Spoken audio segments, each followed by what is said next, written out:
תנו לי לשאול אתכם שאלה. האם אתם זקוקים ללקוחות חדשים? האם העסק שלכם יפיק מכך תועלת? אם התשובה היא חיובית, יישארו איתי בדקות הקרובות כדי להבין כיצד ניתן להשיג את המטרה הזו. כבעלי עסק, אתם יודעים עד כמה חשוב לכם להיות מספר אחד בתחומכם. עד כמה גדולה החשיבות להופעה במקומות הנכונים ובזמן הנכון. קידום אתרים בגוגל מאפשר לכם לעשות בדיוק את מה שאתם חושבים שהכי מתאים ונכון לעסק שלכם. לפרסם את עצמכם בצורה ממוקדת ביותר ולהשקיע את משאבי הפרסום של העסק שלכם בלקוחות פוטנציאליים ורציניים. במילים פשוטות, אפיק הפרסום האפקטיבי ביותר כיום עבור כל עסק הוא האינטרנט. וכשאומרים אינטרנט, מתכוונים לרוב בפרסום דרך מנוע החיפוש הגדול בעולם. הלו, גוגל. קידום אתרים בגוגל זה עסק למומחים. רק מי שחי ונושם את הנושא הקידום יכול להביא את התוצאות הרצויות והטובות ביותר ללקוחותיו. וזאת בעיקר לאור השינויים הרבים שעובר התחום במרוצת השנים. אחרים יוכלו לנסות ולהגיע לדירוגים סבירים אם יתאמצו מספיק. אך קיים סיכון בקידום לא מקצועי, והוא שחלק מהאנשים עלולים לא להבין מה הם עושים ובעקבות זאת לקבל עונשים חמורים מגוגל, כמו למשל פסילת הדומיין שלהם לצמיתות והסרתו מתוצאות החיפוש. אנו מציעים לכם שירותי ייעוץ וקידום אתרים מקצועי בגוגל, כמו גם הקמת קמפיין פרסום ממומן באמצעות גוגל אדוורדס, ואף הקמה של קמפיין מודעות מקצועי בפייסבוק. אז למה בכלל זה חשוב שתהיו שם? נסביר זאת בעזרת דוגמה פשוטה שתמחיש את חשיבות נושא הקידום. נניח שהעסק שלכם הוא חנות פרחים.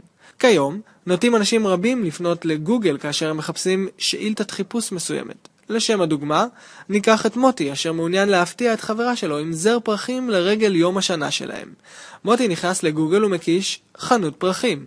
הנה מה שמוטי יראה מול עיניו במקרה הזה. במרבית המקרים, מוטי יקיש על התוצאות הראשונות שמופיעות ויזמין מהם זר לחברתו.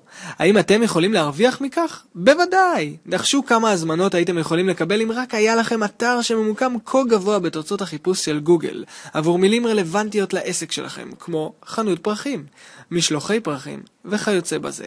כאן בדיוק נכנס קידום אתרים מקצועי לתמונה. אז מה בדיוק כולל התהליך? שלב ראשון. נבצע חקירת מילות מפתח. על מנת שנתחיל לבצע פעולות קידום, אנו חייבים בראש ובראשונה להתחיל ולהכיר את השטח מבפנים, ללמוד את המתחרים, לחקור את מילות המפתח בתחום, כמה אנשים מחפשים, מי מחפש ולאיזה קהל יעד אנו פונים. אחרי שהבנו אילו מילות מפתח חשובות לנו, עוברים לשלב השני. הוא שלב האופטימיזציה.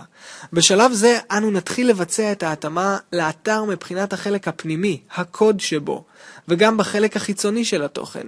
באמצעות התאמה של הקוד והתוכן נוכל להצליח ולהפוך את האתר שלנו להיות אופטימלי לגוגל, כך שגוגל יבין שהאתר שלנו הוא אתר ראוי המתאים בדיוק למילות החיפוש בהן אנו מעוניינים להופיע.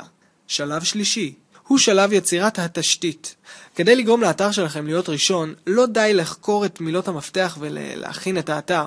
שלבים אלו אמנם הכרחיים, אך לא מספיקים. על מנת להגיע להישגים משמעותיים בקידום האתר, יש להכין תשתית רחבה מאוד של אתרי תמיכה, פעילות ברשתות חברתיות, הפצת מאמרים ברשת, הקמת בלוגים ואתרי משנה, והגדלת התשתית בדרכים נוספות.